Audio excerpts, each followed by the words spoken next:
อันนี้เลยนะครับคือไฮไลท์เลยเครื่องจักรตัวนี้นะครับเป็นนวัตกรรมที่ใหม่ที่สุดนะครับของโลกนะครับเราสามารถบรรจุได้300ขวดต่อ1นาทีแล้วอย่างเงี้ยครับซีอิ๊วขาวครับทำไมไม่ทำให้เป็นสีขาวครับหลายๆคนชอบถามวันนี้จะตอบให้เสือร้องไห้นะครับแฟนคลับได้กระจ่างรู้ไปเลยทัศนศึกษาโรงงานยันวายุนตาเด็กสมบูรณ์ครั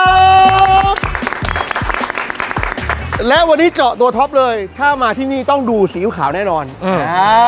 จะบอกว่าที่นี่เป็นโรงงานที่เขาเรียกว่าผมผูกพันตั้งแต่เด็กเลยนะทุกๆเทศกาลเชงเม้งตรุษจีนเทศกาลสำคัญที่ญาติมารวมตัวก็คือทำอาหารเขาจะให้ผมถือขวดอะไรก็ไม่รู้แล้วก็ถ่ายรูปผม อย่าว่าแต่ครอบครัวเราเลยวันนี้น้องได้ทำปกมาให้แบบปั่นๆพี่โค้ดเดี๋ยวให้ดูกันปกติทัศนศึกษาเราจะต้องมีปกอันนี้คือปกปั่นที่น้องทำมาให้ก่อนตั้งแต่เด็กจริงๆทุกครั้งคือแบบคนมานี่แล้วถือขวดไอ้ยันวายุนแล้วทุกคนเรียกผมว่ายันวายุนเด็กๆมันเหมือนไหมเหมือนมากผมขอเรียกคนหนึ่งมาเคลียร์ผมหน่อยได้ไหมผมอยากรู้ที่มาที่ไปมานานแล้วดีครับเชิญนิดนึงได้ไหมฮะสวัสดีครับสวัสดีครับสวัสดีครับสวัสดีครับสวัสดีครับสวัสดีครับสวัสดีครับ FC เยอะ FC เยอะมีกองเชียร์ด้วย FC เยอะ FC เยอะครับไปด้วยแนะนำตัวนิดนึงครับครับสวัสดีครับผมวัสุพลตั้งสมบัติวิสิทธิ์นะครับเป็นผู้ช่วยผู้จัดการใหญ่นะครับฝ่ายการตลาดแล้วว่าฝ่ายขายโมเดิร์นเทรดครับผมมีชื่อเล่นไหมครับชื่อท็อปครับโอเคท็อปน่าจะเป็นเจ้าของเป็นเจนที่3ครับผมโอเคเอาสิ่งนี้เลยเอาเรื่องแรกก่อนเลยเด็กคนนั้นคือใครเด็กคนนี้หลายๆคนสงสัยว่าใช่พี่โค้ดหรือเปล่าไม่ใช่นะไม่ใช่พี่โค้ดนะครับก็ต้องย้อนกลับไปก่อนนะครับตั้งแต่รุ่นคุณปู่เลย80ปีที่แล้วประเทศไทยยังไม่รู้จักเครื่องปรุงรสที่เรียกว่าซีอิ๊วนะครับเพราะฉะนั้นพอคุณปู่ผมเริ่มนำซีอิ๊วมาเผยแพร่ในเมืองไทยนะครับคุณปู่ผมก็สังเกตนี่แหละเด็กสมัยก่อนกินข้าวต้มจืดๆไม่มีอะไรไม่ใส่อะไรนะครับพอเริ่มใส่ซีอิ๊วพอเด็กกินเฮ้ยเด็กมันเริ่มอ้วนทวนขึ้นนะครับเด็กกินอาหารได้มากขึ้นเราก็เลยไปหาจิตรกรชาวจีนมาวาดจากภาพในหัวคุณปู่ว่าเฮ้ยมันเป็นยังไงนะเด็กกินแล้วอ้วนก็เลยกลายเป็นเด็กสมบูรณ์ที่อ้วนๆถือขวดที่เห็นเป็นแบรนด์อยู่ทุกวันนี้นั่นเองขอโทษนะเป็นกูเข้าไปใหญ่เลยเพราะว่าเด็กๆก็คือแม่ตอนเช้าตื่นมาเอาซีอิ๊วหยอดให้กินอร่อยข้าวต้มจานถ้วยคำถามต่อไปครับยันวอยุนอันเนี้ยแปลว่าอะไรครับแปลว่าครอบครัวที่สามัคคีและกลมเกลียวครับอันนี้คือจีนกลางหรือว่าจีนอะไรเราเป็นจีนกวางตุ้งครับเรามาจากกวางโจวครับภาษาเดียวกับฮ่องกงอ๋อโอเคซีอิ๊วขาวยันวอยุนตาเด็กสมบูรณ์ยันวอยุนสรุปมันเป็นชื่อบริษัทครับแต่แบรนด์ตราเด็กสมบูรณ์วันนี้จะได้ดูลายผลิตของซีอิ๊วขาวด้วยครับเราเริ่มต้นไงดีฮะเริ่มต้นด้วยตั้งแต่รับวัตถุดิบเลยไหมน่าจะอยู่ข้างหลังเราใช่ไหมครับอยู่ข้างหลังเลยครับอันนี้คือส่วนที่เรียกว่าไซโลคือส่วนที่เราเก็บ raw material ทั้งหมดไว้ทั้งหมดตรงเนี้ย6ไซโลด้วยกันก็คือ3ไซโลหน้าเราจะเก็บถั่วเหลืองอีก3ไซโลด้านหลังเราจะเก็บข้าวสาลีซึ่ง1ไซโลนะครับความจุคือ200ตันคูณ6ไปก็คือ 1,200 ตันที่สามารถบรรจุ raw material ของเราเยอะมากคิดมาตลอดว่าซีอิ๊วขาวใช้แค่ถั่วเหลืองครับผมแต่จริงๆแล้วใช้ข้าวสาลีด้วยถูกต้องครับนอกจากนี้มีอะไรบ้างครับที่บอกได้ว่าซีอิ๊วขาวของยันวอยุนใช้อันนี้ด้วยครับเอาแค่ที่บอกได้ก็พอครับหลักๆก็คือมีถั่วเหลืองข้าวสาลีแล้วก็น้ำเกลือแค่3อย่างนี้แค่3อย่างที่เป็นหลักแต่เวลาเข้ามาโรงงานแบบนี้กลิ่นนี่มาก่อนเลยเนาะอ่อนๆตรงนี้กลิ่นยังไม่แบบถึงกับแบบเตะจมูกขนาดนั้นแต่หอมอันแรกเราเดินเข้าไปดูข้างในนี้หรอครับใช่ครับเดี๋ยวเราจะพาเข้าไปดูว่าในการที่เรานำวัตถุดิบเนี่ยออกมาใช้จะต้องนำออกมาอย่างไรเข้ามาข้างในแล้วครับครับผมที่นี่คือที่ไหนครับเนี่ยที่นี่คือส่วนที่เรียกว่าบ่ออินเทคครับพอรถขนวัตถุดิบมานะครับก็จะมา drop ลงใน2บ่อนี้ก่อนอื่นนะครับรถจะเข้ามาตรงนี้นะครับเราก็จะมีการจอดเทียบบริเวณนี้ก่อนเราจะต้องคัดส่วนแซมเปิลมานะครับเพื่อตรวจคุณภาพของถั่วก่อนนะครับเนื่องจากว่าถั่วทุกเม็ดที่ทางเด็กสมบูรณ์ใช้นะครับเราจะมีการวัดความกว้างและความอ้วนของถั่วด้วยทุกเม็ดเลยครับเราจะแซมเปิลเราจะสุ่มตรวจนะครับเราต้องสุ่มตรวจว่าวันนี้เรารถคันนี้เข้ามาเราอาจจะสุ่มตรวจสัก1ถุง1กิโลนะครับซึ่งทุกถั่วทุกหมดนะครับต้องตรวจทั้งหมด2ค่าด้วยกันข้อที่1นะครับคือค่าโปรตีนถึงแม้ว่าเราจะมีการนำเข้าถั่วนะครับจากแคนาดามาแล้วก็โซนยุโรปมานะครับเนื่องจากว่าถั่วในประเทศตอนนี้ของเมืองไทยเราไม่เพียงพอเลยนะครับเราใช้อยู่แค่ประมาณ 10% เท่านั้นซึ่งถั่วที่เรานำเข้ามาเนี่ยนะครับส่วนสำคัญเลยนะครับข้อที่1นะครับไซส์ต้องได้ก่อนข้อที่2ค่าโปรตีนต้องได้ถั่วที่เราวัดก็คือมันจะเหมือนลูกลักบี้ความยาวมันต้องยาวประมาณ8มิลลิเมตรนะครับแล้วก็อ้วน6มิลลิเมตรนะครับนี่คือสแตนดาร์ดที่เราวัด ถั่วไทยกับถั่วแคนาดามันมีความแตกต่างกันยังไงไหมครับ ข้อที่ 1 เลยนะครับไซส์ต่างกันเลยนะครับเนื่องจากอุณหภูมิในการเพาะปลูกด้วยนะครับทำให้ถั่วที่เมืองไทยเนี่ยมันไม่ได้หนาวเหมือนโซนยุโรปเนาะแต่เราก็เป็นหนึ่งในสมาคมของผู้ผลิตอาหารจากถั่วเหลืองแห่งประเทศไทยนะครับที่เรามีการสนับสนุนเกษตรกรนะครับให้ปลูกถั่วเหลืองมากยิ่งขึ้นตอนนี้ก็เริ่มโครงการไปที่เชียงใหม่แล้วนะครับแล้วก็แม่ฮ่องสอนซึ่งไซส์ถามว่าเล็กกว่าไหมเล็กกว่าแต่ก็ไม่ได้มาน้อยหน้ากว่าของทางแคนาดาครับเราเลยเริ่มนำเข้ามาใช้ได้ มาถึงข้าวบ้างครับ ผมเห็นว่าด้านขวาจะเขียนว่ารับถั่วเหลืองฝั่งซ้ายรับข้าวข้าวที่ใช้เป็นยังไงบ้างฮะ เราใช้ข้าวสาลี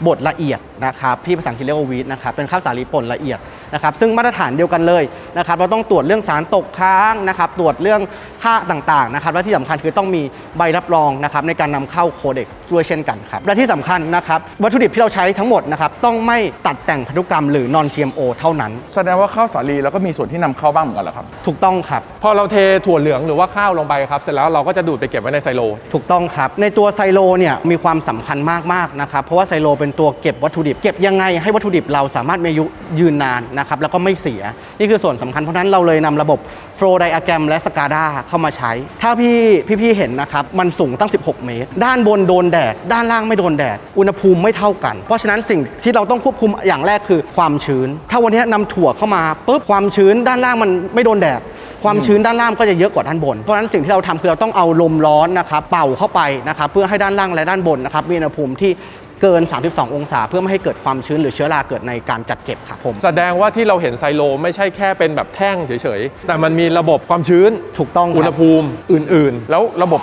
สกาล่าฮะ สกาด้า ฮะ สกาด้า ๆ อันนั้นโดนทุบไปแล้ว โตมาแบบนั้นสกาด้าคืออะไรฮะ คือระบบที่แสดงผลเรียลไทม์ครับไม่ว่าเราจะอยู่ที่ไหนนะครับอย่างเช่นผมเนี่ยอยู่ที่กรุงเทพอยากจะมาดูว่าเฮ้ยไซโลเนี่ยเช็คว่าความชื้นมันได้ไหมหรือมีทีมที่ไม่ได้ตรวจเช็คหรือเปล่านะครับเราก็สามารถเข้าไปดูในระบบออนไลน์เรียลไทม์ได้เลยหรือแม้แต่ว่าถ้าวันนี้ความชื้นมันเกินนะครับก็จะมีการแจ้งเตือนไปที่เครื่องคอมพิวเตอร์ในการควบคุมทั้งหมด แสดงว่าในวันที่ฝนตกเหมือนตอนนี้ครับ เครื่องเขาก็จะปรับตัวเองออโต้ ปรับตัวเองอัตโนมัติ าจจะต้อง เลย ร้อนขึ้น อากาศต้องแห้งขึ้นอีก ถูกต้องครับ อ้าวแล้วอย่างเงี้ยเขาพักอยู่ในไซโลกี่นานไหมฮะ 2 อาทิตย์ครับเต็มที่ 2 อาทิตย์เต็มที่นะ แล้วไปไหนต่อครับ เราก็จะส่งต่อไปในพาร์ทส่วนของการหมักและการผลิตแหละครับ ถั่วเหลืองยังมีการหมักอกหักก็ต้องมีคนใหม่ เฮ้ย เท่เลยอะ สุดยอดชอบต้องโดนเทค อ๋อเสร็จแล้วโอ้เสร็จไวด้วย แอน5 4 3 ข้าวสาลียังมีการหมักอกหักก็ต้องมีคนใหม่เชิญครับ นะครับแล้วก็เรามาอยู่ในส่วนของพาร์ทเฟอร์เมนต์หรือว่ากระบวนการหมักซีอิ๊วของเรานั่นเองนะครับจะสังเกตเห็นได้ว่าเรามีถังทั้งหมดตรงเนี้ยครับพี่ๆถึง 101 ถัง ทำไมต้อง101ถังครับ มันเป็นเรื่องฮวงจุ้ยอะไรหรือเปล่า ไม่ใช่เรื่องห่วงจุ้ยนะครับเพราะว่าเนื่องจากข้อที่ 1 เลย เรามีการ forecast demand ที่เกิดขึ้นในตลาดของเราเนาะนะครับแล้วอย่างหนึ่งคือทำไมต้องมีเยอะถึง101 ถัง เพราะว่ากระบวนการที่เราใช้คือกระบวนการหมักธรรมชาติ ไม่สามารถดีดนิ้วคลิกพรุ่งนี้ซีอิ๊วมาได้เลย อย่างที่พี่ๆเห็นเนี่ยเราหมัก 4 เดือน 6 เดือน ถึงบางตัวพรีเมียมมากๆ 12 เดือน จะต้องอยู่ในนี้ถึง 12 เดือน ซึ่งไม่ได้ถือเคล็ดว่า101 7 ย่านน้ำอะไรอย่างงี้เนาะ ไม่มี จะไปขายไม่เอาเนาะ ไม่มี แล้ว 1 ถังได้จุเท่าไหร่ครับ 72 ตันครับผมก็ประมาณ 72,000 ลิตรครับ ในใจอ่ะคิดว่ามันต้องเป็นถังสเตนเลสหรืออะไรอยู่แล้ว แต่ไม่คิดว่ามันจะสูงและใหญ่แบบ อันนี้ประมาณตึก 3 ชั้นได้อ่ะ ใช่ครับสูงมาก 3 ชั้นได้ประมาณ แต่ที่ตัวเองสงสัยเนี่ยก็คือว่าส่วนมากโรงงานมักจะทำอะไรที่อยู่ในอินดอร์ทำไมไอ้ถังหมักเนี่ยมันถึงมาอยู่ข้างนอก โอ้พี่กระโตะถามถูกจุดนะเดี๋ยวเราเดินไปดูไหมฮะ ได้ อยากรู้เหมือนกัน ข้อที่ 1 การหมักเนี่ยสิ่งที่สำคัญที่สุดสำหรับการหมักนะครับหลายๆคนอาจละเลยไปคือความสะอาด ถ้าวันนี้เป็นระบบปิดหมดคนจะทำความสะอาดลำบากมากๆในถังนะครับเรามีการทำ CIP เพราะฉะนั้นคนต้องเข้ามาเซอร์วิสทางช่องนี้ ทุกครั้งที่ผ่านกระบวนการหมักเสร็จนะครับเราจะต้องทำการล้างทั้งหมด CIP Cleaning in Process ทั้งหมดทั้งถัง หมายถึงว่าคนลอดช่องนี้เข้าไป ถูก เลย ต้อง หรครับ เข้าไป maintenance ใช่ครับ โอ้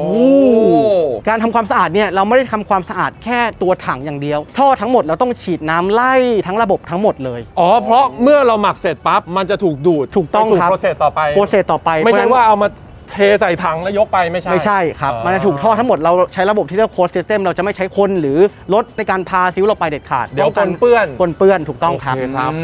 ตัวที่ความพิเศษของถังนี้คือภายนอกก่อนมันจะเหมือนแก้วเก็บความเย็น เยติอย่างนี้เหรอครับ ใช่ครับ มันจะเป็นหลักการเดียวกันเลยกับแก้วเก็บความเย็น แต่มันพิเศษกว่านั้นนะครับ เห็นวาล์วของอันนี้ไหมครับ ครับ สองตัวนี้คือวาล์วที่ปล่อยน้ำร้อนและน้ำเย็น ปกติ แก้วเก็บความเย็นพอปล่อยไปนานๆนะครับยังไงก็ละลายมันไม่สามารถเก็บได้ตลอด3วัน4วันอันนี้หมัก6เดือนหมัก12เดือ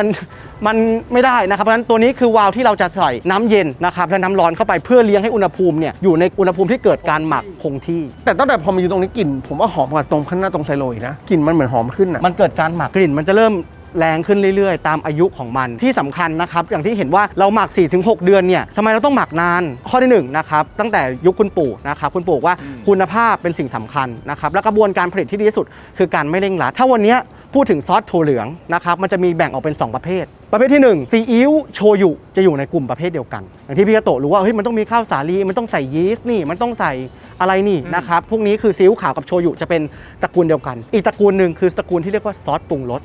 นะครับซึ่งซอสปรุงรสเนี่ยจะโปรไฟล์กลิ่นจะไม่เหมือนกันเลยนะครับเดี๋ยวจบเนี่ยเราจะมีการบรายเทสให้ดูว่า2แบบนั้นเป็นยังไงซึ่งทำไมเราถึงเลือกทำแบบธรรมชาติรอตั้งนาน4เดือนทั้งที่แบบเร่งรัดซอสปรุงรสทำสั้นๆก็ได้3วันก็ดีดนิ้วออกมาได้แล้วเพราะว่าข้อที่1นะครับถ้าเกิดว่าทำกระบวนการเร่งรัดสิ่งที่ตามมาสู่ผู้บริโภคคือสาร 3-MCPD คือสารที่ทำให้เกิดมะเร็งซึ่งหลายๆประเทศในยุโรปก็ไม่รองรับสารตัวนี้ให้นำเข้าไปนะครับทำให้เราสามารถส่งออกได้กว่า78ประเทศทั่วโลกนะครับสำหรับการที่เราใช้การหมักแบบธรรมชาติมันทุกขวดจะมีโลโก้หมักแบบธรรมชาติหมักแบบธรรมชาติหมักแบบธรรมชาติรอนานหน่อยใช้ถังเยอะหน่อยแต่ดีต่อผู้บริโภคครับผม ถ้าเป็นซีอิ๊วขาวของเด็กสมบูรณ์เนี่ยขวดดั้งเดิมเนี่ยมันหมักกี่เดือนนะครับ ตัวปกติเราหมัก6เดือน 6 เดือนโอ้โหนานแล้วนะแต่ผมเพิ่งไปโดนอีกตัวหนึ่งอ่ะเข้มข้นกว่าเดิมอันนี้เหมือนจะ พรีเมียม ใช่ไหม เด็กทองสีดำนะครับ12 เดือน อันนั้นอร่อยมาก คำถามครับยันวอยุนเนี่ยกี่ปีแล้วครับ ถ้านับจริงๆก็เกือบ80 ปีแล้วครับ แล้วก่อนหน้าที่จะเป็นถังสเตนเลสอย่างเงี้ยครับแรกๆเลยครับที่คุณปู่เริ่มอ่ะคือใช้ถังอะไรครับ ตุ่มโอ่ง โอเคน่าจะเหมือนกับโรงงานแบบโชยุที่ญี่ปุ่นที่ ครับ บางที่ยังใช้ตุ่มใหญ่ๆอ โอ่ ยู่ ง เป็นถังไม้บ้าง ใช่ อะไรอย่างเงี้ย ถังไม้ครับแต่เราใช้โอ่งมังกรโอ่งหม้อดินเราเลย แล้วพอมารุ่นคุณพ่อค่อยเปลี่ยนอย่างเงี้ยเหรอ ใช่ครับรุ่นคุณปู่เป็นคนเริ่มโรงงานนี้เลยนะครับหลังจากนั้นเราก็เปลี่ยนมาเป็นถังใหญ่ไฟเบอร์ก๊าซที่อยู่ด้านหน้าโรงงานนะครับสีฟ้าตัวนั้นแหละที่เราเห็นด้านหน้าโรงงาน แล้วก็หลังจากนั้นพอยุคคุณพ่อมานะครับก็เปลี่ยนมาเป็นถังในรูปแบบที่เก็บความเย็น แสดงว่าก็ได้มาวิ่งเล่นที่นี่บ้าง วิ่งตั้งแต่6ขวบ7ขวบเลยครับต้องเล่าให้ท่านผู้ชมแฟนคลับเสือร้องไห้ฟังนะครับว่าจ็อบแรกที่ผมมาเริ่มงานนะครับกับเด็กสมบูรณ์คือตอน7ขวบมาทำอะไรนะครับแต่ก่อนคุณพ่อก็ประชุมเราก็เด็กซนวิ่งเล่นนะครับวิ่งไปโรงงานเรื่อยคุณพ่อบอกว่าเฮ้ยทำตัวให้เป็นประโยชน์ดีกว่าจับผมไปนั่งติดฉลากยังไม่มีเครื่องติดฉลากมือเนี่ยขวดแปะหมุนแปะหมุนแปะพอโตขึ้นมาหน่อยสักประมาณมัธยมต้นนะครับก็เริ่มไปส่งของและติดไปกับรถส่งของบ้างเพราะว่าคุณพ่อบอกว่าอยากให้รู้ตั้งแต่รากนะครับถ้าวันนี้คุณรู้ตั้งแต่รากคุณจะได้เข้าใจว่าด้านล่างเป็นอย่างไรด้านบนเป็นอย่างไร ไอ้ถังอย่างเงี้ย1ถังเนี่ยเราไปทำซีอิ๊วได้ประมาณสักกี่ขวด 72 ตันเราไม่สามารถที่จะเอาทั้งหมดเนี่ยไปทำได้และต้องมีการ pressing ก่อนแยกกากถั่วกับน้ำนะครับถ้าสำหรับว่าถามว่าน้ำทำได้เท่าไหร่เราใช้อันนี้ประมาณ2อาทิตย์ใช่ไหมครับ 600,000 ขวดต่อวัน2อาทิตย์1.2 ล้าน2 ล้าน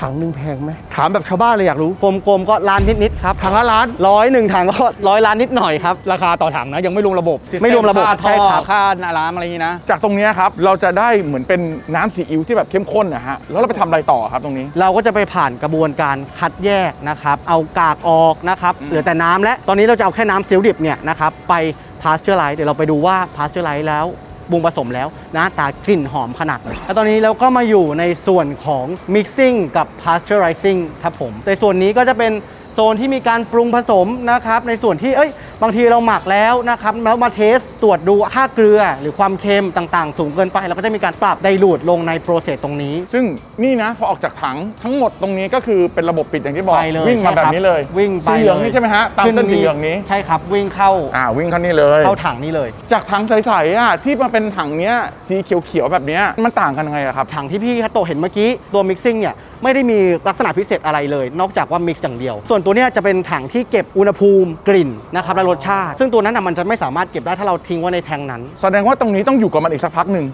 ไม่นานครับ ประมาณ 1 อาทิตย์นะครับเราก็เริ่มระบบ filling ไปเรื่อยๆจากนั้นเราก็จะเริ่มดูดทีละแทงไปสู่ลายบรรจุ แสดงว่าเจ้าถังไฟเบอร์กลาสอันนี้แค่รอบรรจุเฉยๆ เพียงแค่ ไม่ได้หมัก พั อะไร รบรรจุ เพิ่ม ไม่ได้หมักเพิ่มเติมหน้าที่มันอย่างเดียวคือ เก็บรักษาให้คุณภาพได้ตามมาตรฐานแค่นั้นเลยครับ เขาบอกว่าถ้าใครเป็นแฟนซีรีส์โรงงานในยเวลามาถึงตรงนี้ส่วนมากจะไปยังบางโบบางไปในนี้เงียบจัดเลย เราใช้คนน้อยภายในโรงงานเนี่ย กว่า 90% นะครับเราใช้เครื่องจักรหมดเลย เครื่องจักร คือด้วยตัวของคุณแม่นะครับ MD นะครับท่านต้องการให้โรงงานเนี่ยอยู่แล้วไม่เป็นอึดอัดคนทำงานเขาจะได้ไม่ หนวกหู นี่ครับ ถ้าเป็นสมัยก่อน เวลาตรวจซีอิ๊วทำไงเราก็ตักทีละไหเหรอแล้วก็ขึ้นมาชิมอย่างนี้เหรอ ประมาณนั้นเลยครับถ้า แล้วสมัยนี้ทำไงอะ สมัยนี้เราใช้แลบนะครับคือในทุกกระบวนการก่อนที่จะส่ง ระหว่างโปรเซสนี้ไปถึงโปรเซสนั้นนะครับเราต้องมีการสุ่มเทสก่อนนะครั Sampling หมด ถูกทุกถังเนี่ยอย่างน้อยๆต้องมีการตรวจนะครับแซมปิ้งค่าโปรตีนได้หรือไม่ค่าเกลือได้หรือไม่นะครับค่าความเค็มนะครับอโรมาต่างๆยีสต์โมลโอเคไหมทุกอย่าง ตะเกียเรื่องอโรมาน่าสนใจมากเลย คือส่วนมากเราเห็นหลายๆโรงงานจะมีตรวจบริกค่าความหวานความเค็มความเป็นกรดไอ้ค่าของกลิ่นน่ะเขาตรวจกันยังไงอะ ค่าของกลิ่นเราจะใช้ระบบ Braille Test ครับเราจะมี Sensory Test คือเรามีตู้เลย ตู้เนี่ยเราจะทำมาเพื่อเฉพาะให้กับทีมงานนะครับซึ่งทีมที่ตรวจได้คือต้องไม่ทานเผ็ดทานเค็มทานหวานนะครับเขาจะมีสเปคของเขาว่าคุณต้องห้ามทานสิ่งเหล่านี้ถึงจะเป็นผู้ตรวจได้ ตกรอบอะนะ อันนี้ตกรอบอะนะ อันนี้ก็ตกรอบ อันนี้ก็ตกรอบ ไม่ได้ ไม่ได้เลยนะครับเพราะว่า ไม่ได้เลย ลิ้นมันจะค่อนข้าง เพี้ยน ออกทางเฮ้ยมันจะเพี้ยนนะครับอย่างคนเราไม่ได้นี่คืออาชีพโดยเฉพาะเลยอีกอาชีพหนึ่ง จากตรงนี้ไปดูอะไรต่อฮะ เดี๋ยวพาขึ้นไปดูถังด้านบนเป็นยังไง แม่แล้ว ครับ ขอโทษนะ สูงมาก ถังคุณก็สูงซะด้วยสิ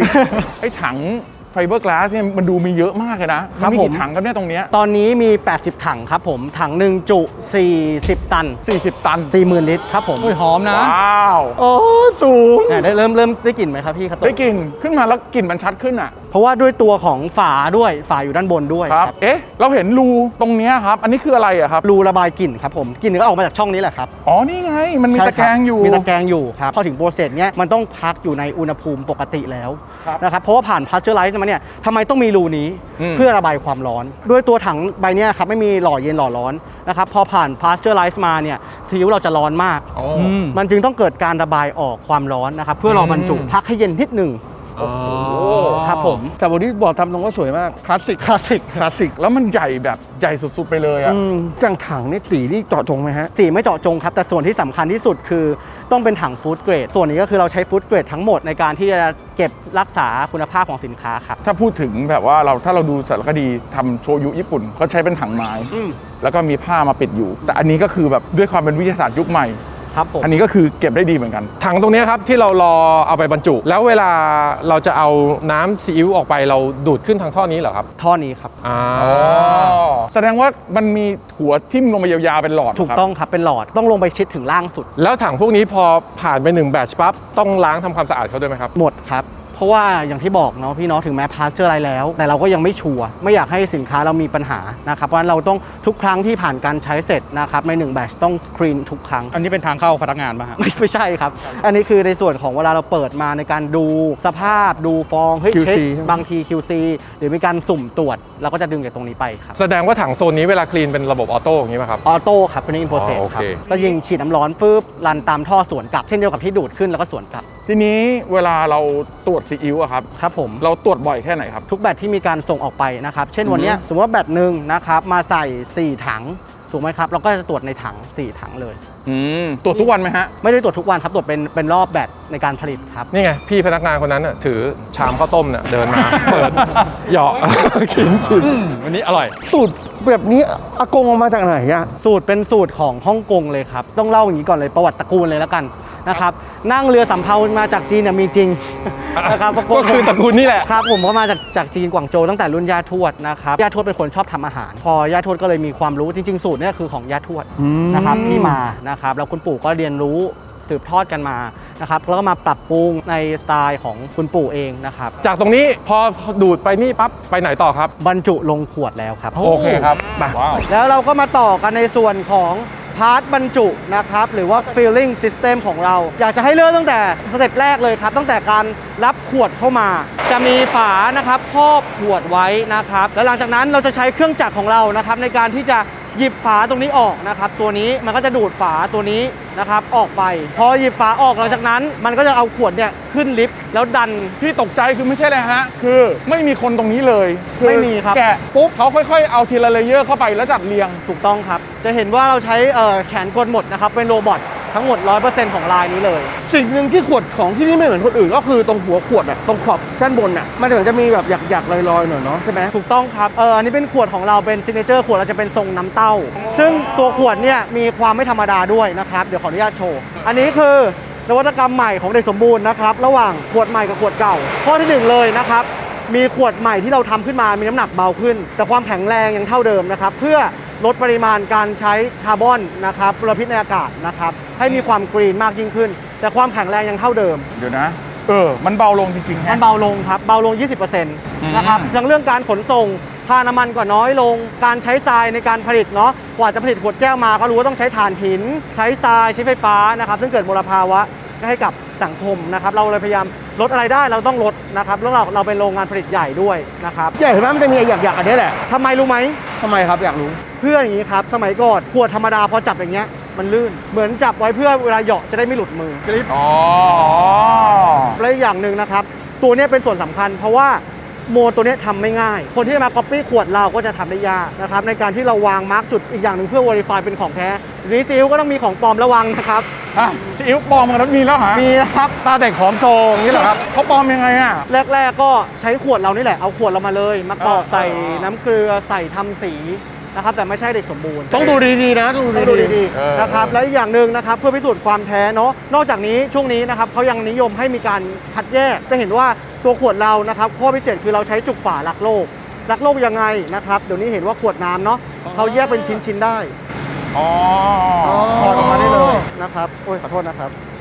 บแยกเป็นชิ้นนะครับแก้วส่วนแก้วฉลากส่วนฉลากหัวส่วนหัวจุกส่วนจุก เพราะเราเพิ่งไปโรงงานรีไซเคิลขวดมาวิธีการแยกแบบนี้ดีมาก ต้องให้แยกขยะให้ง่ายต่อการรีไซเคิล ถามต่อไปเลยแล้วกันทำไมซีอิ๊วเราต้องใส่ขวดแก้วอ่ะทำไมเราไม่ใช้ขวดพลาสติก เรามีขวดพลาสติกด้วยนะครับ ตอนนี้เรามีขวดเพชรด้วย แต่ด้วยความคุ้นชินและกันอันดับที่ 1 ขวดแก้วใส่ถ้าเทียบกับขวดพลาสติก ขวดแก้วมันดูพรีเมียมมากกว่า อันนี้คือเรื่องของถ้าเรามองในเรื่องภาพลักษณ์แล้วเรื่องที่2นะครับ สมัยนั้นเทคโนโลยีในเรื่องของขวดเพชรยังไม่ได้แพร่หลาย 80 ปีที่แล้ว จะเห็นว่าสมัยนี้เขาใช้ขวดเพชรเนาะ เป็นส่วนมา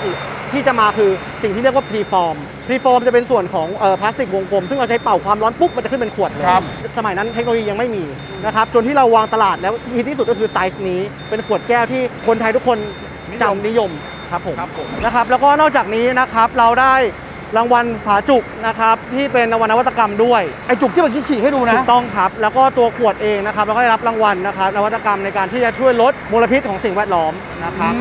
แล้วกลับมาสู่พาร์ทของขวดนะครับหลังจากที่เรานำออกมานะครับเราก็จะมีการรำเรียงขวดนะครับขวดที่มาเนี่ยนะครับเรายังไม่สามารถใช้ได้เลยนะพี่โค้ดเรายังต้องนำไปทำความสะอาดก่อนเพราะเราไม่มั่นใจว่าภายในขวดเนี่ยมีสิ่งปนเปื้อนเจือปนอยู่ในขวดหรือเปล่านะครับก็จะเห็นว่าเรามีการล้างนะครับด้วยน้ำร้อนนะครับที่อุณหภูมิ100 กว่า 120 องศาในการที่จะคลีนทั้งหมดภายในขวดแล้วเมคชัวร์ว่าข้างในเนี่ยจะไม่มีเกิดการบ่มเชื้อหรือมีเชื้ออยู่ภายใน แล้วจากนั้นล่ะ ขวดก็จะวิ่งเข้ามาคุณละเปล่านะครั มา บ เป็นอันนี้แล้วนะ อันนี้เลยนะครับคือไฮไลท์เลยนะครับเครื่องจักรตัวนี้นะครับเป็นนวัตกรรมที่ใหม่ที่สุดนะครับของโลกนะครับเราสามารถบรรจุได้300 ขวดต่อ1นาทีหลังจากที่เรามีการล้างขวดมามีการบรรจุใส่ตรงนี้เรียบร้อยเราก็จะมีเครื่องติดฝาอยู่ตรงนี้ โดยที่ฝาเนี่ยมาจากไหนฝามาจากด้านบนนั้น เราก็จะต้องขึ้นไปเทฝาทั้งหมดข้างบนนั้นนะครับบ่ออินเทคของฝานะครับแล้วถามว่าแล้วฝาไม่ต้องฆ่าเชื้อหรออันนี้เราก็ฆ่าเชื้อฝาด้วยนะครับแล้วโครงตรงเนี้ยเรียกว่า UV lampนะครับที่ฝาทุกผ่านมาจะต้องฆ่าเชื้อ UV เพื่อไม่ให้เกิดเชื้อที่อยู่ในฝาด้วย แล้วเราถึงนำมาปิดลงขวด อยากจะบอกว่าอยากให้มีวิธีการขายแบบที่ไม่ต้องแปะฉลากบ้างเลยเพราะว่าแค่ที่สำหรับผมมันเท่มากแล้วเพราะมันจะมีโลโก้ยันวออยู่ตาเด็กสมบูรณ์อยู่ แต่เดี๋ยวคนมันงงไงพี่ถ้าไม่มีฉลากมันจะแยกได้ไงว่าไหนสูตร1สูตร2สูตร3สูตร4สูตร5อยากรู้เลยพอพูดขึ้นมาสูตร1 2 3 4 5มันคืออะไรอ่ะ คือเราพยายามปรับซีอิ๊วขาวอะครับให้เข้ากับทุกครัวเรือนได้นะครับนั่นแปลว่าสูตร1นะครับสูตร1คืออะไรคำว่าที่ 1 คือดีที่สุดนะครับไม่นับตัวหมัก 12 เดือนที่พี่โค้ชชอบนะครับสูตร1ก็คือดีที่สุดฉลากสีเหลืองหลังจากการหมักนะครับเราแยกน้ำออกมาน้ำแรกที่ได้จากการหมักเราก็จะนำมาบรรจุลงขวดนี่เรียกว่าสูตร1นะครับนี่คือน้ำแรกสูตร2ก็คือน้ำ2น้ำ3น้ำ4น้ำ5ตามไปราคาก็จะไล่เรียงตามสูตรลงไปด้วยนะ มี รับ คำถามครับแสดงว่าถั่วเหลืองกับข้าวสาร1ล็อตเนี่ยเราสามารถทำได้ทั้งหมด5สูตรหรือ ถูก 5 ร ต้อ อง บ ครับ5 รอบ อ๋อเราต้องเอากลับไปหมักเพิ่มอีกไหมครับหรือแค่เราเติมน้ำเข้าไปแล้วกดเฉยๆ ต้องกลับไปหมักเพิ่มเติมครับผมเข้าโปรเซสการหมักใหม่บางส่วนก็ถ้าเกิดว่าถ้าวันเนี้ยส่วนผสมเราเหลือน้อยลงนะครับหรือการเพรสออกไปแล้วเราก็ต้องมีการเติมเข้าไปเพิ่มเติมครับ มีคำถามครับกากของถั่วเหลืองกับข้าวเนี่ยครับหลังจากสูตรที่5เนี่ยหมักเสร็จแล้วปั๊บเราเอาไปทำอะไรต่อครับ หลังจากนั้นนะครับเราเอาไปกำจัดทิ้งนะครับตามกฎหมายที่กระทรวงอุตสาหกรรมกำหนด อ๋อเราไม่สามารถไปขายอาหารสัตว์ได้แล้ว ใช้ไม่ได้ครับ ผมมันน่าจะเค็ม มั จั น ดแห เค็ ละ มมันเค็มไป แล้วอย่างนี้ยครับซีอิ๊วขาวอะครับทำไมไม่ทำให้เป็นสีขาวครับ ครับ หลายๆคนชอบถามซีอิ๊วขาวกับซีอิ๊วดำมันต่างกันยังไงทำไมซีอิ๊วขาวสีดำนะครับเราจะแยกกันวันนี้จะตอบให้เสือร้องไห้นะครับแฟนคลับได้กระจ่างรู้ไปเลยนะครับซีอิ๊วขาวเวลาเราเหยาะลงไปในน้ำแกงแล้วกันอาหารจะไม่เปลี่ยนสีจะไม่เปลี่ยนหรือว่าเราผัดลงไปในจานอาหารสีจะไม่เปลี่ยนแต่ถ้าซีอิ๊วดำสีจะเปลี่ยนชัดเลยเช่นผัดซีอิ๊วซีอิ๊วดำหลักๆ คือให้กลิ่นให้สีส่วนซีอิ๊วขาวนะครับให้รสชาติความเค็มและความอร่อย เราจำแนกซีอิ๊วดำกับซีอิ๊วขาวตรงที่ว่าเหยาะลงไปในอะไรแล้วทำให้เขาเปลี่ยนสีไหม ถูกต้องครับอย่างถ้าเห็นข้าวมันไก่เวลาเหยาะราดซีอิ๊วทำไมไม่ใช่ซีอิ๊วขาวนั่นน่ะซีอิ๊วดำราดอุ๊บดำปีดันข้าวเลยนะครับส่วนมากซีอิ๊วดำเขาจะให้สีผัดซีอิ๊วเติมพันโลเติมอะไรที่ต้องการให้สีมันมีความไหม้สีน้ำตาลนี่คือส่วนที่จะให้ซีอิ๊วดำส่วนซีอิ๊วขาวเช่นผัดผักพี่ดำไหม ไม่ดำครับ เพราะเขาใช้ซีอิ๊วขาว โอ้ ครับผมนี่คือหลักการระหว่างซีอิ๊วขาวกับซีอิ๊วดำแต่พอซีอิ๊วขาวเนี่ยพอมันอยู่ในขวดเนี่ยพอมวลมันหนาแน่นมันก็เลยดูแล้วมันดำแต่จริงๆมันไม่ดำนะครับมันจะสีทอง คือไม่มีอะไรนะฮะอันนี้กะตอบคนตีนแต่ดันได้ความรู้ ก็หลังจากที่เราผ่านการบรรจุปิดฝามานะครับเราก็จะมาดูในส่วนของการติดฉลากนะครับฉลากทั้งหมดจะถูกมาทากาวตรงนี้ เราจะเรียงทากาวเสร็จปุ๊บก็จะมาติดฉลากคอก่อนนี่เลยนะครับหลังจากนั้นฉลากตัวก็ต้องมาทากาวเหมือนกันเพราะติดฉลากคอเสร็จฉลากตัวก็จะติดตามอยู่ตรงนี้นะครับแล้วก็พร้อมออกเป็นขวดจัดจำหน่ายแต่ยังไม่จบนะครับยังไม่จบก่อนว่าพอนี้ขวดเสร็จแล้วกล่องเอามาจากไหนนะครับเดี๋ยวเราพาไปดูกล่องก่อนว่ากล่องเนี่ยเวลาการทำกล่องของเด็กสมบูรณ์นะครับเป็นหน้าตาอย่างไร เมื่อก่อนที่บอกว่าเคยแปะสติกเกอร์อะคุณแปะได้วันหนึ่งกี่ขวด โอ้โห5 ขวดก็แม็กแล้วพี่5 ขวดนี่คือดีนะ ไม่นับเอียงไม่นับ เราเลิกแปะมือเมื่อไหร่ครับที่เนี่ย จริงๆ เรามีเครื่องจักรมาเมื่อ 30 ปีที่แล้วครับ แต่ว่าเราก็ยังมีส่วนบางส่วนที่แปะมือบ้างนะครับสำหรับฉลากที่ส่งขายเฉพาะ เช่น ส่งขายเฉพาะต่างประเทศนั้นๆ ซึ่งเราไม่สามารถวิ่งไลน์ขนาดนี้ได้ด้วยวอลลุ่มไม่ถึงนะครับเมื่อปริมาณการผลิตไม่ถึง เราก็ต้องทำเป็นล็อตๆไปบางทีเช่นเขาสั่งมา200 กล่องโอ้จะให้ลงเครื่องอย่างนี้มันก็ ไม่ได้เนาะ ไม่ได้ แต่คือตัวซีอิ๊วข้างในเหมือนกัน เหมือนกัน เพียงแต่ว่าฉลากมันอาจจะเป็นภาษาอื่น ถูกต้องครับภาษาอื่นแล้วเราส่งออกไปกว่า78ประเทศทั่วโลกมีหลายภาษามากพี่ แล้วชื่อแบรนด์เปลี่ยนไหมครับ เราใช้คำว่าเด็กสมบูรณ์เหมือนเดิมครับ ฮะ ซับไปเลย ประเทศอะไรที่คิดว่าแปลกใจที่เขาสั่งเข้ามาครับ เอาจริงๆนะครับผมแปลกใจในเรื่องของโซนทวีปแอฟริกาเดี๋ยวนี้รู้จักซีอิ๊วรู้จักอาหารไทยนะครับอาหารไทยเราดังไปทั่วโลกจริงๆนะครับที่บอกว่าครัวไทยครัวโลกอันนี้ไม่เถียงเลยนะครับแล้วเดี๋ยวนี้ด้วยโซเชียลมีเดียด้วยอินเทอร์เน็ตต่างๆนะครับทำให้เขารู้ว่าอะไรคือสินค้าจากเมืองไทยจริงๆที่ตลกคือบางเจ้าบอกว่าไม่เอาฉลากต่างประเทศเอาฉลากอย่างนี้แหละเมืองไทยเหมือนเป๊ะเลย อ๋อ ฉลากออริจินัลเลย ออริจินัลเลย ก็เหมือนเราไปเมืองนอกเราก็อยากซื้อของฉลากเขา กล่องที่เข้ามานะครับเวลาขนส่งหน้าตาก็จะเป็นแบบนี้เลย เป็นตักๆแบบนี้นะครับเราก็ต้องนำกล่องที่ได้นะครับมาขึ้นรูปกล่องเองด้วยเครื่องนี้นะครับเรามีเครื่องขึ้นรูปกล่องด้วยตัวเราเองมาจากแผ่นๆแบนๆเรียบๆนะครับก็จะตั้งขึ้นมาแบบนี้เลยทั้งหมดจะเป็นหุ่นยนต์ทั้งหมดเสร็จปุ๊บก็จะดันออกมาตึ๊ก เด็กพับกล่องคุณเก่งมากเลยนะเนี่ย เด็กพับกล่องเก่งไหมครับขยันไหม ขยันแล้วหมุนด้วยนะมีหมุนด้วยตอนจบ หมุนให้ด้วยหน้าหลังถูกหมดหลังจากนั้นซิลเนี่ยที่วิ่งตรงนั้นนะครับพี่คัตโตะก็จะวิ่งอ้อมไปตรงนู้นมันก็จะมีเครื่องแยกเลนเพื่อจัดว่า3 เพื่อให้เครื่องจับตัวนั้นน่ะจับแล้วลงกล่องทีนึง3 กล่องนะครับเราจะเป็นอาร์มจับทั้งหมดเรียกว่าเป็นหุ่นยนต์หมดแล้ว อาจจะมีเห็นเริ่มใช้คนแล้วตรงเนี้ยก็ไม่ถึงต้องมีคนแล้วฮะตรงนี้3 คน ข้อที่1เลยนะครับเรามีกระบวนการ1 นาทีนี้ก็เป็น RD QA QC ด้วยนะครับที่จะมาแรนดอมเช็คดูว่าจะหยิบขวดไหนออกไปเทสนะครับเนื่องจากว่าเราต้องเช็คทุกครั้งว่าเชลฟ์ไลฟ์เราได้ไหมเพราะฉะนั้นทุกแบตในการผลิตจะต้องเอาขวดเนี่ยกลับมาเก็บดูว่า1 เดือนหน้าตาเป็นยังไง3 เดือนเป็นยังไง6 เดือนเป็นยังไง1 ปีเป็นยังไงจนกระทั่งหมดอายุ2 ปีเชลฟ์ไลฟ์เรา2 ปี24 เดือนเป็นอย่างไร แล้วเมื่อไหร่ค่อยทิ้งครับ จนครบ24 เดือนครับหรือบางตัว 2 บางแบต ปี ใช่ครับบางแบตให้เราเจอเฮ้ยเกิดมีข้อผิดพลาดก่อนนะครับแล้วก็ต้องรีบแก้ คือจริงๆซีอิ๊วที่ดีใช้อยู่ใน2 ปีแล้วกัน 2 ปีครับส่วนมากไปถึงปุ๊บมันก็ต้องมีเวลาในการขนส่งอะไรแต่ไม่มีใครเคยได้กินซีอิ๊วที่ผลิตปุ๊บหยิบขึ้นมากินเลยนะ จริง อย่าบอกนะครับ อยากลองกันบ้างไหม เออ อันนี้นะครับเป็นการสาธิตให้ดูนะครับว่าทุกขวดของเราเมื่อกี้ที่ถามว่าเฮ้ยในการบรรจุกล่องเราใช้เครื่องจักรเนี่ยมีข้อผิดพลาดบ้างไหมที่เครื่องจักรบางทีอาจจะหยิบหนีบไม่ครบหรืออะไรไม่ครบนะครับเพราะฉะนั้นเรามีสิ่งที่เรียกว่า weight checker นะครับหรือเครื่องนี้นะครับเดี๋ยวผมจะสาธิตให้ดู ถ้าวันเนี้ยผมหยิบขึ้นมา1 ขวดแล้วพี่เก็บไว้เลย มันจะเกิดอะไรขึ้น อ๋อ รีเจ็คทันที รีเจ็คทันทีนะครับเพราะฉะนั้นเนี่ยลองจับดูอุ่นๆเลยครับ เฮ้ย เดี๋ยวก่อน ไม่ใช่ นี่ของปลอม ของปลอม ทำไมเป็นเด็ก2 คนนี้ครับ อันนี้ลูกใครครับ ลูกพี่บีมพี่ออยครับพรีเซนเตอร์ของเราใหม่ อ๋อ น้องทีเรามาจับเป็นรูปแบบเด็กสมบูรณ์น่ารักอยู่ในนี้เลย เอ้ยน่ารักผมรอเวอร์ชันพี่โค้ดกับน้องสบายนะคู่กัน Limited Edition อันนี้ให้พี่เก็บไว้เลยครับซูเวเนียร์จากโรงงาน ไอ้หนุ่มแบ่งคนอื่นด้วยเดี๋ยวค่าไตขึ้น อันนี้ซีวิเนียเนาะ ซูเวเนียร์ออกจากเตาคนแรกที่ได้กินเนี่ยไม่เคยมีใครได้กินจังหวะนี้เลย นอกจากอาดีเรา เฮ้ยต้องลองอยากรู้มันแตกต่างไหม เรายังมีติดกันอยู่นะว่าที่บอกว่าซีอิ๊วที่หมักธรรมชาติกับรวบรัดเป็นยังไง จะได้นำไปเทสเลยว่ามันต่างกันยังไงเดี๋ยวเรามาดูกระบวนการสุดท้ายก่อนละกัน หลังจากที่นำลงกล่องแล้วนะครับบรรจุเรียบร้อยนะครับแล้วก็จะมาในส่วนของการปิดกล่อง แล้วก็จะมีการปิดฝาติดสติ๊กเกอร์ด้วยเครื่องจักรอีกเช่นเคยเรียกได้ว่าเราไม่ใช้คนเลยถ้าพี่นัตตี้เดินมาเนี่ยจะไม่ค่อยเห็นคนในโรงงาน มีน้อยมากครับ 90% ที่เราใช้นะครับคือเครื่องจักรทั้งหมดเลยทั้งหมดก็จะไหลสายพานลำเลียงไปนะครับเข้าไปสู่เครื่องนี้ที่ผมเรียกว่าจาวิสถ้าเห็นไอรอนแมนนะมันจะเหมือนจาวิสมันจะแบบเนี่ยจาวิสนะครับเขามีความฉลาดมากในการเรียงกล่องในการเรียงกล่องขึ้นพาเลทเนี่ยแพทเทิร์นแต่ละชั้นจะไม่เหมือนกัน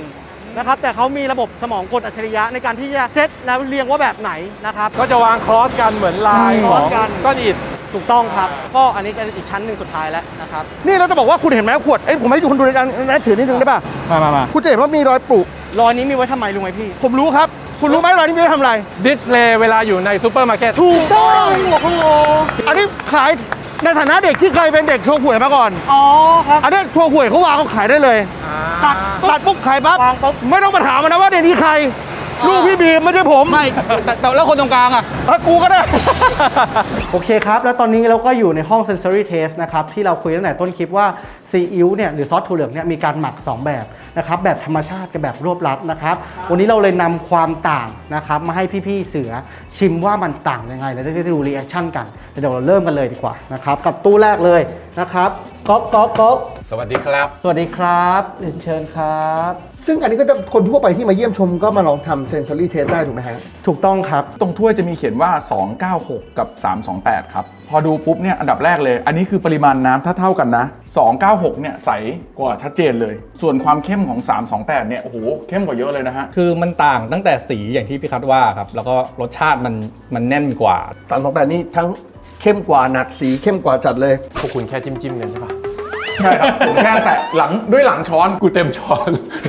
รู้สึกเค็มว่ะ ตัวเฉลยของเรานะครับความต่างนะครับระหว่างซีอิ๊วนะครับที่ได้จากการผลิตแบบธรรมชาติและรวบรัดนะครับข้อที่ 1 เลยนะครับของเราจะไม่มีสิ่งที่เรียกว่าอะไรที่มันโดดเกินไปหรือแรงเกินไปนะครับเราจะเรียกในเบสภาษาญี่ปุ่นว่าอูมามิ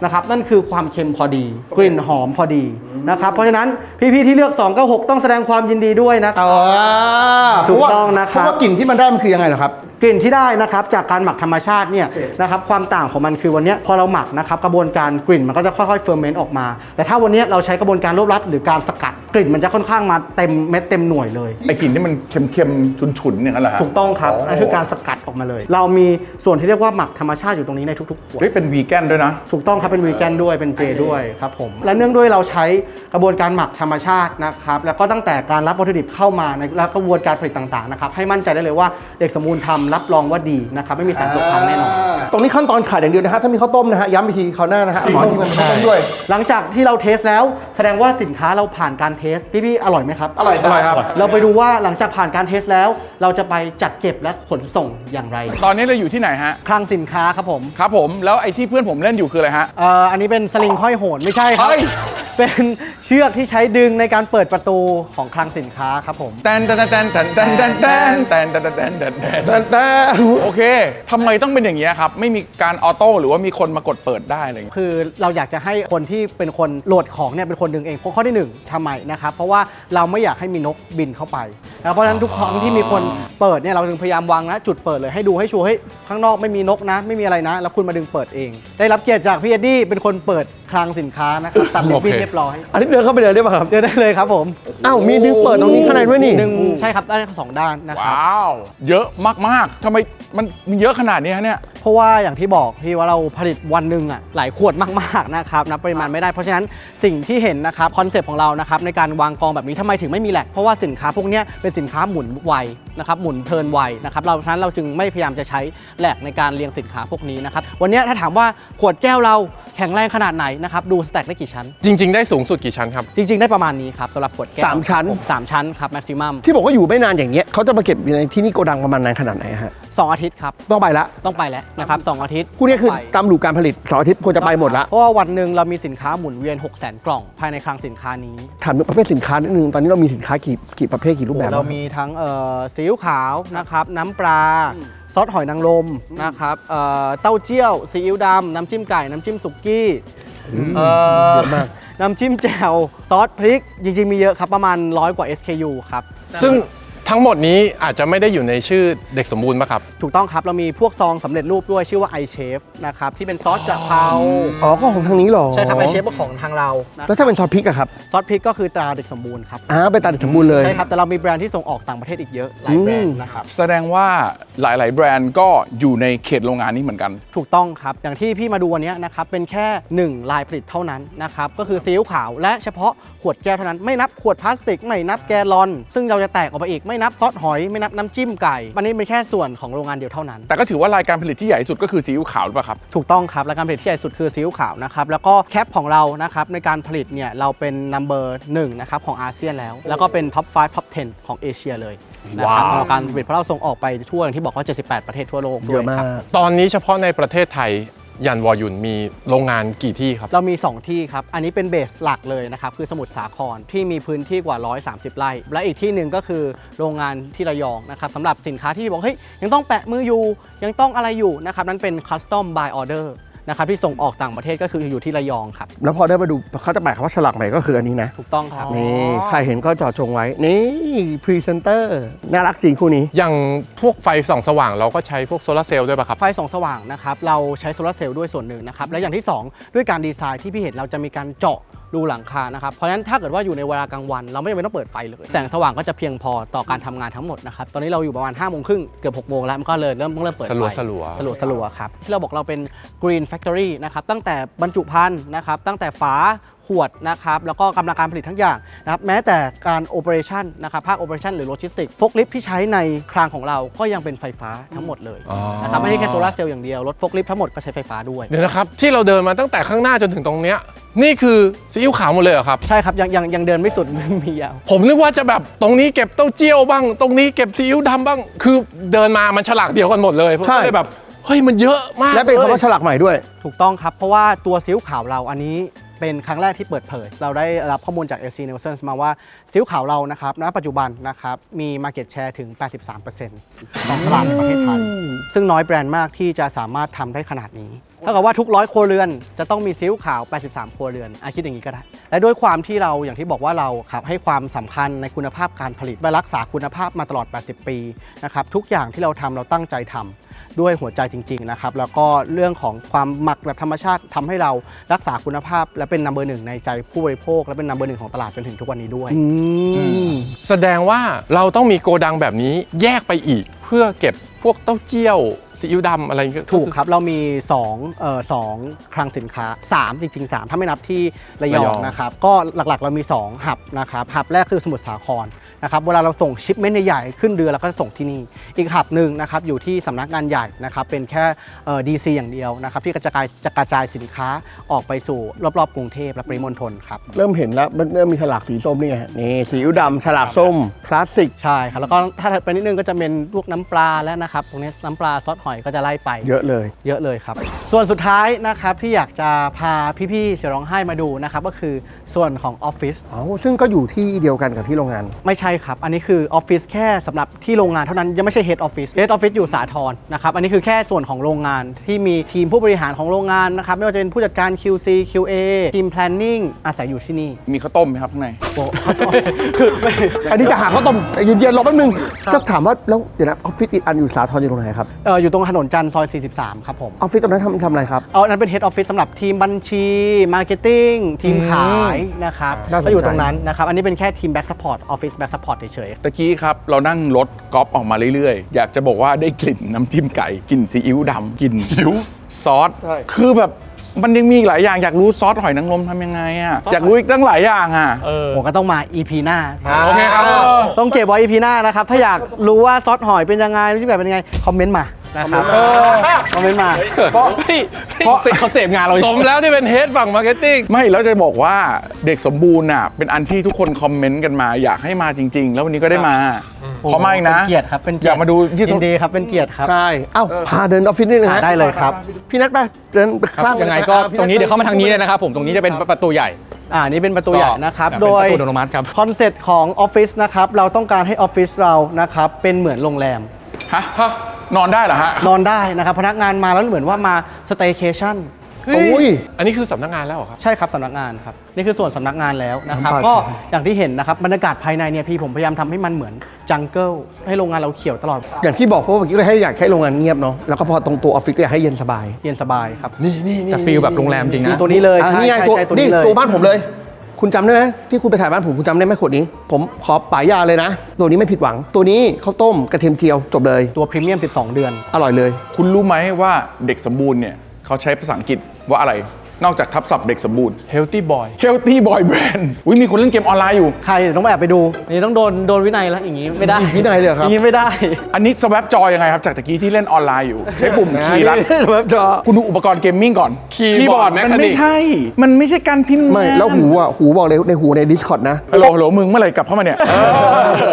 ผมว่าชั้น 2 เหมือนโรงแรม เหมือนแบบตรงหน้าบอลลูมที่เอาไว้จัดงานแต่งอะอันนี้คืออะไรครับ ห้องประชุมเหรอครับ อันนี้คือห้องประชุมครับ เวลาเรามีประชุมหรือมีประกาศรางวัลหรือมีจัดกิจกรรมภายในเราก็จะใช้บอลลูมของเราเอง สตาฟปาร์ตี้มีวงดนตรีมาเล่นกับห้องนี้แหละ ได้ครับศิลปินมีห้องอะไรทำเตรียมไว้ตั้งแต่แรก โพเดียมตรงนั้นนะครับ เวลาแบบมีใครจะมาออกมาพูดเหรอฮะ ก็อย่างเช่นเวลาผู้นำประชุมก็จะมากล่าววันนี้มีวาระประชุมทั้งหมด 5 หัวข้อนะคะ เวลาหัวข้อที่มาขึ้นบนโพเดียมคืออะไร ก็มีหลายหัวข้อครับ อย่างเช่นวันเนี้ยผมต้องพรีเซนต์ใช่ไหมครับ คนที่ต้องพรีเซนต์ก็จะต้องออกไปพูดที่โพเดียม